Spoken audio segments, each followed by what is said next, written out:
안녕하세요. 저는 현재 여성 청소년과 여경으로 근무 중인 여자입니다.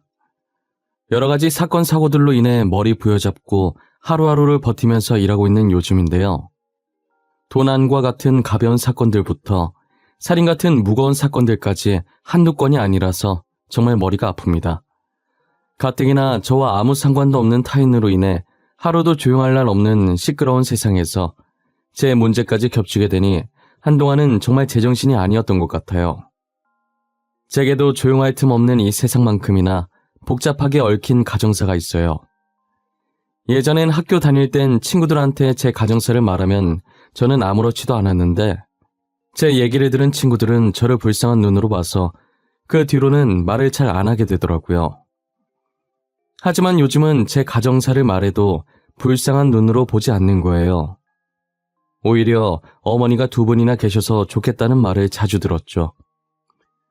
지금부터 여러분들께도 왜 저희 어머니가 두 분이 되었는지 그 사연을 차근차근 들려드리려고 해요. 저는 다른 친구들과 다른 삶을 살아오면서 친부모님에 대한 기억이 단 하나도 없었고 가족이라는 기억 자체가 중학생 때부터 만들어지기 시작했어요. 예상하신 분들도 있겠지만 저는 기억조차 없던 아주 어릴 때부터 보육원에서 살았었어요. 부모님이 버린 건지 돌아가신 건지 모른 채 보육원에 있던 언니 오빠들과 함께 살아왔어요. 그러다 언니 오빠들도 하나씩 입양을 가거나 성인이 되어 독립을 하면서 제가 맏언니가 될 때까지 있었죠. 저는 좋은 양부모님을 만나 입양을 가는 언니 오빠들을 많이 부러워했어요. 사실 저도 8살 땐가 9살 때쯤 다른 집에 입양을 한번 갈 뻔했었다가 양부모님이 저를 데리고 가기도 전에 파양을 당하는 바람에 다시 무산된 적이 있었어요. 불임인 줄 알고 저를 입양하려고 했는데 뱃속에 아이가 있었다고 하더라고요.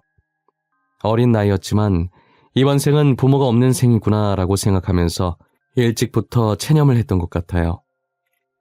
그렇게 파양당하고 며칠 뒤 한 아주머니께서 저희 보육원에 봉사를 오신 거예요. 책과 연필 같은 학용품들을 나눠주셨고 가끔 시간 나실 때 저희 보육원 청소도 해주시던 분이셨어요. 저는 낯가림이 심한 성격이라 또래 아이들이든 어른이든 구분할 것 없이 먼저 못 다가갔었어요. 친해지면 활발해지지만 사람을 못 믿어서 친해지는 데까지 시간이 꽤나 많이 걸리는 편이에요. 처음 그 아주머니를 봤을 때도 구석에 박혀서 눈치만 보고 있었죠. 아주머니는 제게 다가와 계속해서 말 걸어주시는데 이상하게 그 아주머니와 있으면 하나도 안 어색하고 심지어 편하다라는 생각까지 들 정도로 친근하신 분이셨어요. 매주 봉사를 오시면서 가끔 저만 따로 조용히 부르시더니 자신의 품에 숨겨둔 맛있는 걸 주시곤 했어요. 자기 딸같이 느껴진다면서 늘 저한테만 맛있는 간식이나 이쁘고 좋은 것들을 종종 주셨죠. 아주머니는 제가 자기 딸인 것처럼 정말 잘 챙겨주셨어요. 그래서 종종 학교에 있었던 일이나 보육원 언니 오빠들이랑 행복했던 추억들을 아주머니께 말하면서 같이 울고 웃고 했던 것 같아요. 저는 이야기 나누는 것이 좋아서 매주 아주머니 오는 시간만 기다렸어요. 그러다 중학생이 된 지 얼마 안 되었을 때 아주머니와 이별을 하게 된 거예요. 여느 때처럼 아주머니를 기다리고 있었는데 보육원 원장님께서 저를 부르시더라고요. 원장님은 한 손엔 제 가방을 들고 다른 한 손으론 제 손을 잡으며 원장실로 향했어요. 원장실 문이 열리고 처음 보는 아주머니 아저씨가 활짝 웃으면서 저를 반겨주시더라고요. 앞으로 저의 어머니 아버지가 되어주실 분이라고 소개하면서요. 저는 낯선 그분들과 함께 차에 올라탔고 어느 한 으리으리한 주택가에 들어설 때쯤 차가 멈추더니 제가 타고 있던 쪽 문이 열리면서 새아버지가 저를 안아 올리고 집으로 들어가더라고요. 저희가 대문에 가까워졌을 때 정장 입은 남자가 한 명 나오더니 아버지 차에 타서 주차를 하셨어요.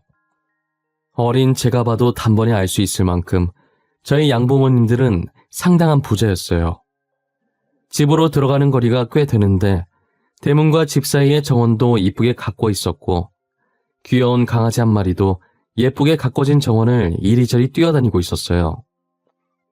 강아지도 제가 새 식구라는 걸 알았는지 저를 안고 있는 아버지 곁을 맴돌면서 꼬리를 흔들고 있었어요. 아버지는 웃으면서 저를 내려놓았고 강아지는 저랑 놀고 싶어서 제 얼굴을 마구 핥았어요. 얘 이름은 또리야. 또리 안녕 해봐. 간식 주면 개인기도 할 수 있어. 나중에 간식 줘보자. 그리고 여기는 이제부터 수영이가 우리랑 함께 지낼 곳이야. 나는 아빠, 뒤에 오고 있는 사람은 엄마. 여보, 애 적응할 시간부터 줘야 할 것 같아. 지금 표정 봐, 겁먹었잖아. 우리 밥부터 먹을까? 수영이 갑자기 이렇게 다른지 보니까 무섭지? 차차 적응될 거야. 앞으로 우리 잘 지내보자. 양부모님은 서로 사이도 되게 좋고 제게도 친딸처럼 잘해주시는 분들이었어요. 이렇게 성격도 좋고 가진 것도 많은 분들이 왜 저 같은 아이를 입양했을까 했는데 그분들이 유일하게 가지지 못한 것이 바로 아이라고 하셨어요. 새어머니께서 아무리 노력해도 몇 년 동안 임신이 안 되길래 혹시나 하는 마음에 검사를 받아봤는데 우려하던 대로 자궁 쪽에 문제 있어서 수술 후 불임 판정을 받았다고 하시더라고요. 원래는 양부모님께서 저보다 한참 어린아이를 입양하려는 계획이 있었대요. 그래서 볼건을 쭉 둘러보면서 아이들을 지켜봤는데 저를 보고 이상하게 마음이 끌렸다고 하더라고요. 본인들도 왜 끌렸는지 이유는 모르고 그냥 저한테 마음이 갔대요. 어머니께서 너무 완강하게 저를 데리고 오겠다고 하시는 바람에 아버지도 어머니 의견을 따르셨대요. 그렇게 저는 양부모님의 사랑을 듬뿍 받으면서 자랐어요. 아까 말했듯 낯가림이 심한 성격이라 제가 마음을 열 때까지 가만히 기다려 주셨어요. 엄마, 아빠라고 말이 선뜻 나오지 않아 한동안은 계속 아줌마, 아저씨라고 불렀는데도 왜 자신들한테 엄마, 아빠라고 안 부르냐고 화를 내지도 않으셨죠. 제가 새로운 곳에 적응을 할 수 있게 아무 말 없이 계속 저를 기다려 주셨어요. 어느 정도 적응하고 제가 처음으로 양부모님께 엄마, 아빠라고 불렀을 때의 부모님 표정을 저는 아직도 어제 일처럼 생생하고 절대 잊지 못해요. 두 분 다 분명 웃고 있는데 눈에는 눈물이 그렁그렁 맺혀 있었어요. 믿기지 않는다는 듯 계속 보다가 고맙다면서 저를 꼭 안아주셨죠. 엄마, 아빠, 늦었지만 저를 입양해 주셔서 감사해요. 이 말 언제가 되든 꼭 해드리고 싶었어요.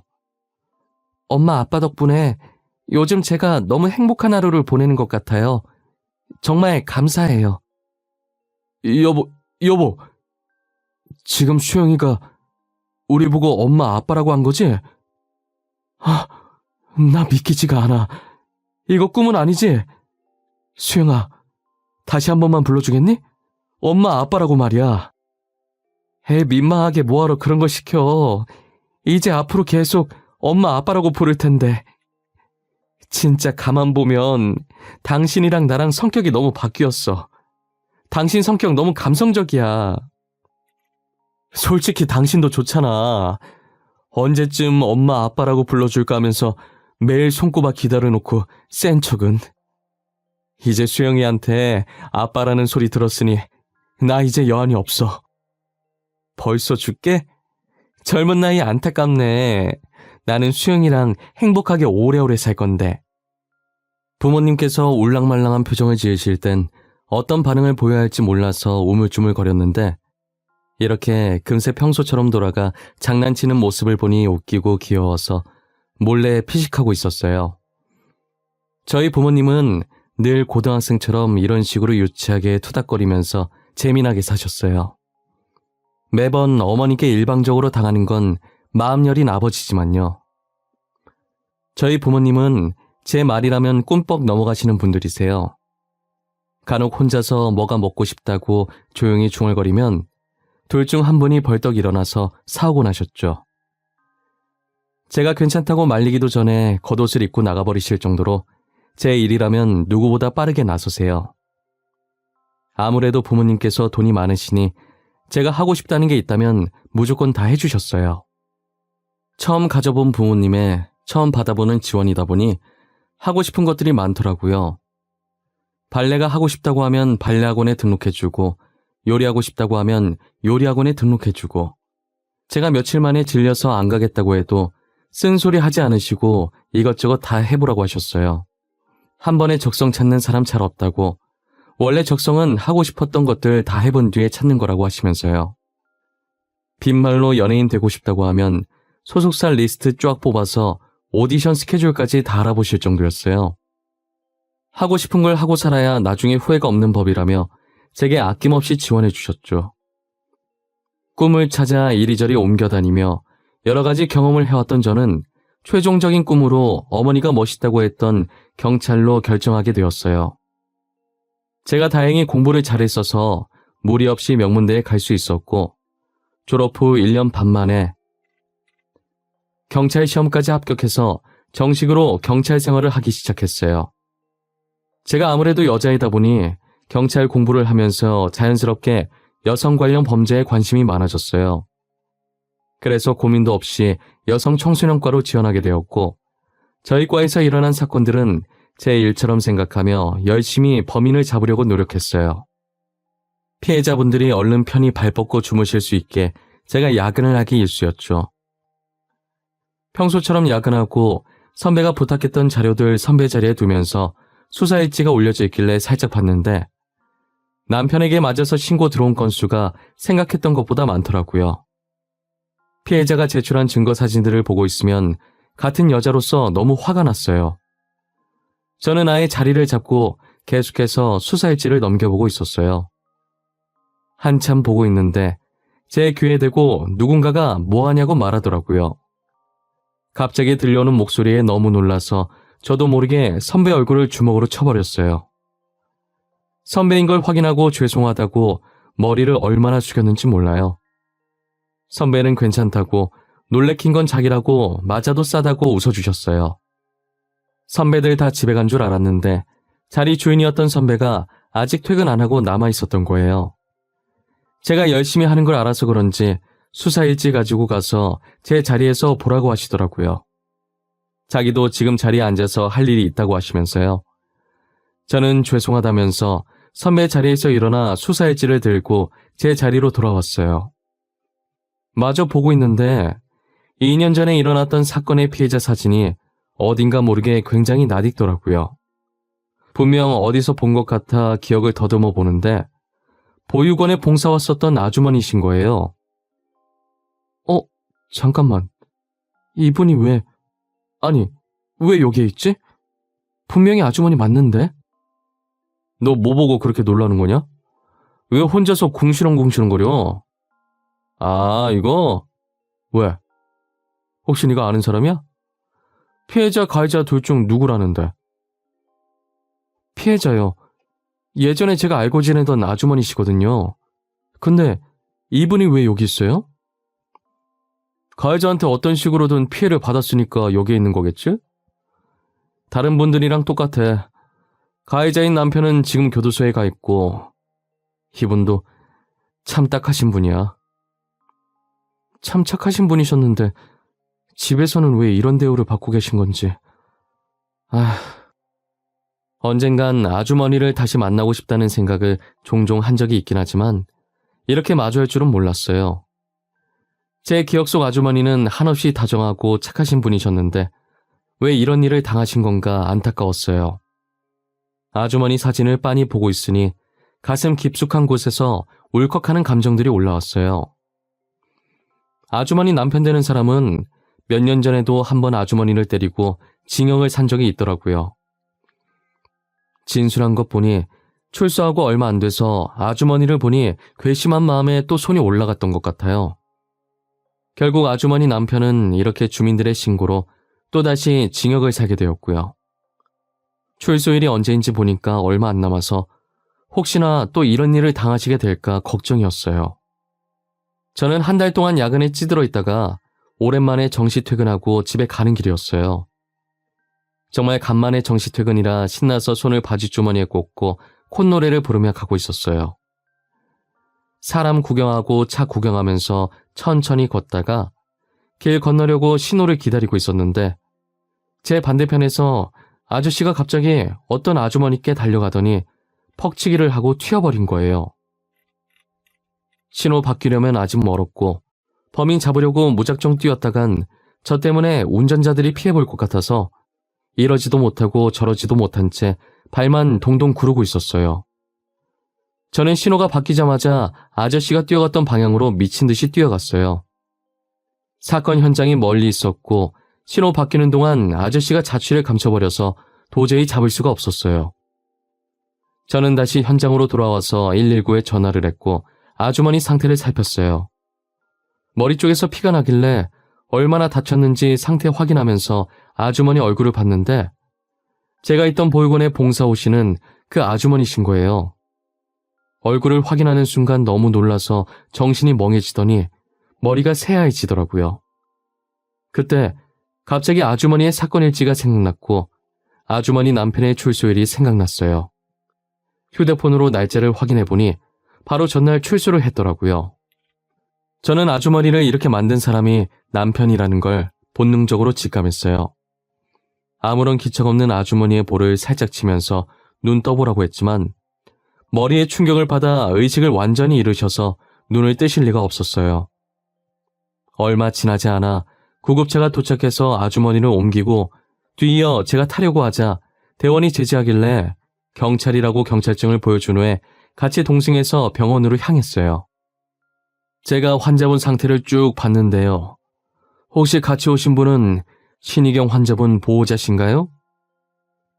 아니요, 보호자는 아니고 사건 현장을 목격한 목격자이자 경찰입니다.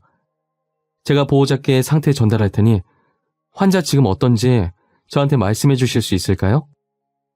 눈으로 봤을 땐 심각한 정도는 아니고요.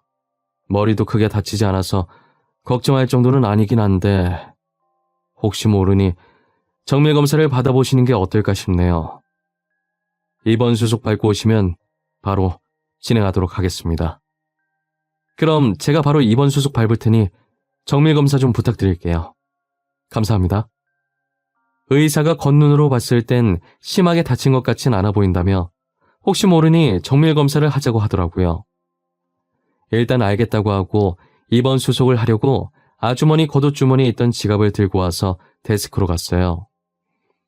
저는 지갑에서 아주머니의 주민등록증을 꺼내서 간호사분께 드렸어요. 그런데 주민등록증을 꺼냄과 동시에 낡은 사진 한 장이 같이 떨어지더라고요. 뒷면이 위로 가게 떨어져 있었는데 삐뚤빼뚤한 글자가 한 줄 적혀 있었어요. 주워서 보니 사랑하는 딸과 처음으로 찍은 사진이라고 적혀 있더라고요. 저는 다시 지갑에 넣어드리려고 아무 생각 없이 사진을 앞면으로 돌렸어요. 주민등록증에 있던 자리에 그대로 다시 넣고 있는데 사진 속에 있는 아이의 얼굴이 눈에 들어오더라고요. 아이의 얼굴을 보고 지갑을 떨어뜨리면서 저도 모르게 짧게 소리를 지르고 양손으로 입을 막았어요. 제 목소리에 놀란 주변 사람들은 다 저를 쳐다봤고 저는 눈치를 보면서 다시 지갑을 주워들었어요. 떨리는 손으로 사진을 다시 봤는데 눈 비비고 다시 봐도 사진 속에 웃고 있는 아이는 저더라고요. 아주머니와 친해지고 나서 둘이서 산책하면서 보육원 근처에 핀 벚꽃을 구경하다가 자신과 사진 한 장만 같이 찍어줄 수 있냐고 하길래 흔쾌히 알겠다고 하고 찍어줬던 사진이거든요.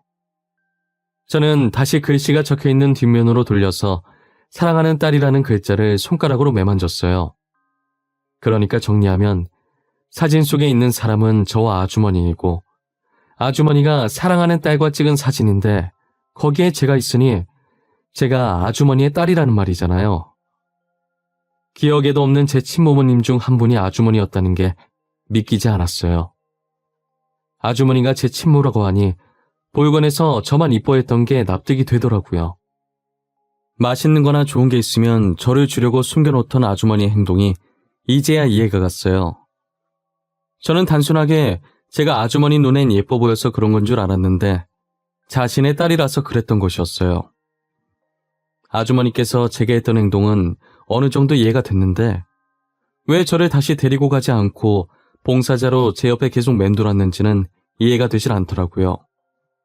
분명 제가 자신의 딸인 걸 알고 그렇게 행동했을 것 아니에요. 사진 뒷면에도 떡하니 사랑하는 딸이라고 적혀 있으니 말이에요. 저는 돈이 없어도 잘 집이 없어도 부모님만 있으면 행복할 것 같다고 늘 생각했었거든요. 하지만 아주머니를 원망한 것도 잠시였고 지금 상황을 보니 왜 저를 못 데리고 갔는지 알 것도 같았어요.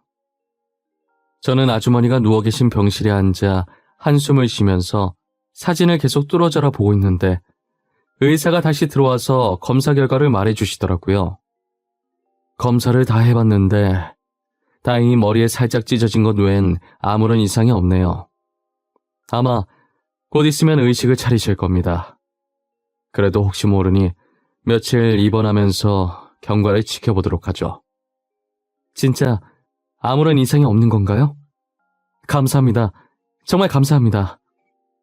아주머니, 일어나 보세요. 언제까지 주무실 거예요? 걱정되게. 아주머니. 수영아, 우리 수영이 평소엔 꿈에 나오라고 해도 잘 안 나오더니 엄마 아프니까 이렇게 꿈에 나온 거야? 우리 딸 때문이라도 정신 차려야겠네. 아주머니는 의사가 나가고 얼마 안 지나서 바로 눈을 뜨셨고 바로 저를 알아보시더라고요. 살이 많이 빠져서 그때랑 얼굴이 조금 바뀌었는데도 핏줄이라 그런지 한 번에 알아보셨어요. 아직은 정신이 완전히 돌아온 게 아니라서 꿈인 줄만 알고 계시더라고요. 힘이 없어서 제대로 들지도 못하는 팔을 뻗어서 제 얼굴을 매만지며 딸이라고 말하는 거예요. 그러더니 다시 눈을 감으시는데 이상한 감정이 들어서 그대로 병실을 나와버렸어요. 자판기에 음료수를 하나 뽑아들고 복도 의자에 앉아 머리를 벽에 기대 천장만 빤히 바라보고 있었어요.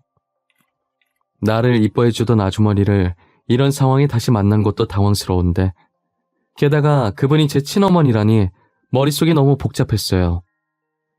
저는 음료수를 비우고 차마 아주머니 병실에 다시 들어가지 못하고 곧장 집으로 갔어요. 그날 잠을 어떻게 잤는지도 모를 정도로 한참을 설치다가 겨우 잠들었어요. 음료수를 한 박스 사들고 다시 아주머니 병실을 찾았어요. 제가 경찰이 된 이후로 뭐든 확실하게 하고 넘어가야 하는 성격으로 바뀌어버려서 아주머니께 직접 사실을 확인받고 싶었어요. 아주머니는 완전히 정신을 차린 상태였고 병실 문을 열고 들어오는 저를 보고 엄청 반가워하시더라고요. 당연히 자신의 딸이 아닌 보육원에 있던 아이로 대하셨어요. 어머, 수영이 아니야? 이게 얼마만이야? 살 엄청 빠졌네? 못 알아볼 뻔했어. 근데 여긴 어쩐 일이야? 내가 여기 있는 건 어떻게 알았어? 아주머니 사고 난 거 제가 목격했어요. 아주머니를 여기까지 모시고 온 것도 저고요. 몸은 괜찮으세요? 어디 불편한 곳은 없으시고요? 아, 수영이가 나 여기까지 데리고 온 거야? 너무 고맙네. 어떻게 은혜를 갚아야 할지. 몸은 괜찮아. 찢어진 부위만 살짝 아픈 거 말곤 다 괜찮아. 아, 다행이네요. 아주머니. 제가 아주머니께 한 가지 여쭤볼 게 하나 있는데요. 혹시 실례가 안 된다면 여쭤봐도 괜찮을까요? 그럼 괜찮지. 무슨 일인데 그래? 심각한 거야? 표정이 되게 비장해 보이네. 아주머니가 제 친엄마라는 거 알고 있어요. 어제 알긴 했지만요. 이게 진짜인지 확인받고 싶어서요. 진짜 아주머니께서 제 친엄마세요? 제 말에 아주머니의 웃던 얼굴이 점점 굳어져갔고 눈동자가 흔들리기 시작했어요. 아주머니는 입을 열 듯 말 듯 하면서 말하기 망설이고 있다는 게 제 눈에 보이더라고요. 저는 말하기 힘드시면 억지로 말할 필요 없다고 하면서 가지고 온 음료를 냉장고에 넣었어요.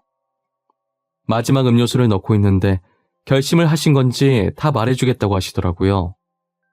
아주머니께서는 숨을 한번 크게 들이마시더니 입을 떼시더라고요.